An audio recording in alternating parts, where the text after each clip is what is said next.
All right, today we are doing enVision Math lesson 14.2, which is page 785 in your workbook. And I think we're going to go through this pretty quickly today. So remember a couple key pointers.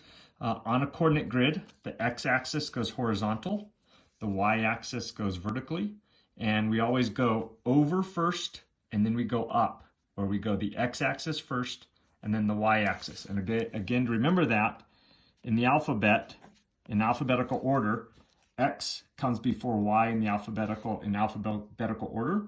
And if you want to think of it as over before up, O comes before U in the alphabet as well. So easy ways to remember that. So here we go. Natalie is graphing point T at coordinate 1, 8. Should she move to the right 8 units or up 8 units? Well, knowing what I just said there, we know that first one is how far over, the second one is how many up. So she would end up moving to the right over only 1 unit, but she would be moving up 8 units. All right. Number 2, describe how to graph the point CD. So if we're going to graph this on a line, even though we don't know what those numbers are, right? Those are variables. C could be any number, D could be any number. How do we know how to graph that? Go ahead and pause here, write your answer, and then hit play to check your answer. So if we're looking at this, C could be any number. We know that that is how far we go over, right? So we're going to go over a certain number. Let's call that C on the x-axis. And then D is going to be how many we go up on the y-axis. That's all that question is asking for right there. All right, let's go ahead and plot some of these. Graph each point on the grid and label it with the appropriate letter. You'll just put a point. So for example, 3, you're going to put a point E at 1, 3. So I go over 1, up 3, put your point first of all, and then we have to label that E like that. All right, go ahead and do 4, 5, and 6 and pause the video here till you're done. All right, 4 is over 4, up 4. Lots of 4s there. That is point F. 5 is over 5 up 2. That's going to be point G. And H is over 0 up 2. That's probably the trickiest one there. Simple as can be. All right, 7 through 18. Graph and label each point on the grid at the right. If you want, I'll probably go 7 to 12. So go ahead and do 7 through 12. Pause the video here, and then you can check. All right, number 7 is over 2 up 6, and that was J. 8 is over 6 up 2, that is K. 9 is 4 and up 5, and that's going to be point L. 10 is over 0 up 8, probably the trickiest one. 11 is over 3 up 9. And that's going to be point N. And 12 is going to be over 6 up 6. And that is point V. All right, go ahead and continue. Finish this page doing 13 through 18. Pause the video here, please. All right, look at number 13. We're going to go over 1, up 4. 14, over 5, but up 0. Again, one of the trickier ones probably. And that is going to be point Q. 15 over 7 up 3. We are hauling through this. That's point R. 16 over 7 up 8 should be right there. And that is going to be S. T is over 8 up 1. That's going to be T. And 18 is over 3 up 3. Really hard to get that one wrong. So you should have a coordinate grid that looks like that. All right, flip your page to the back side. Number 19, how is graphing coordinate 0, 2 different from graphing coordinate 2, 0? Go ahead and pause the video here as you write your answer. All right, so how is it different? Well, 0, 2 is going to go over 0 and up 2, while graphing 2, 0 is going to go over 2, but up 0. So again, if we're looking at their total opposites, right? If we were to break this down into a grid system, let's call this A, let's call this B. 0, 2 is over 0 up 2. That would be point A. B would be over 2 but up 0. Total opposite sides. So you'd have something written down to the extent of that. Number 20, number sense. Shane took a test that had a total of 21 items. He got about 3/4 of the items correct. About how many items did he get correct?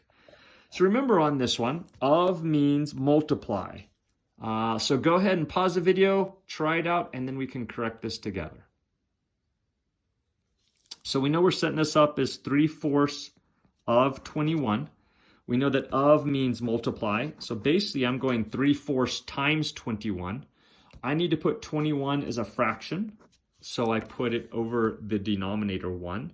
And then I can multiply straight across. 21 times 3 is going to be 63. And 4 times 1 is going to be 4. So we get 63rd fourths. But we want to keep going, right? Because there are only 21 problems right. So now we have to divide 63 divided by 4. So I'm going to set that up. 4 goes into 6 once, which is 4. We get 23 left. We get 20, and we get a remainder of 3. So 15 remainder 3 out of 4.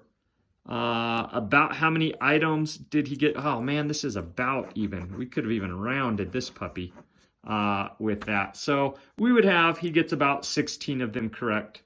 But you could have definitely just rounded that and solved that the same way. Number 21.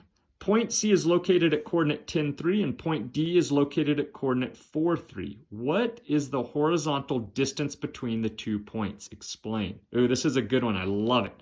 Go ahead and pause it here, think about it, write your answer, and then hit play.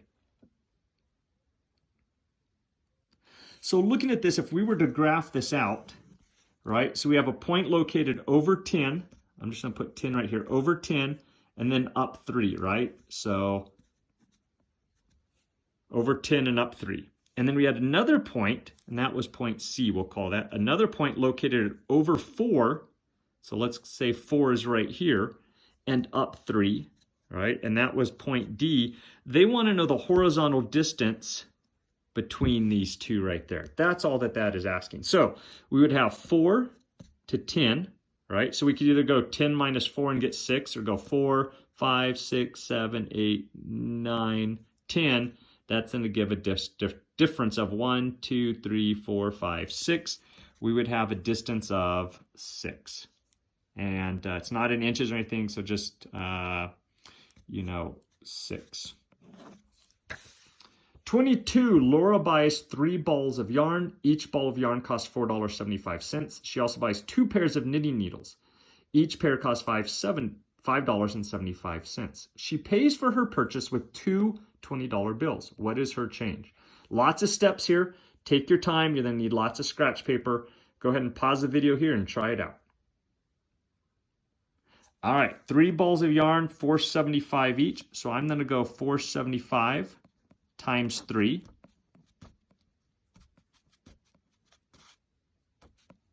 I get $14.25. That's just for the yarn. Next, I'm going to say she buys 2 pairs of knitting needles, and they each cost $5.75.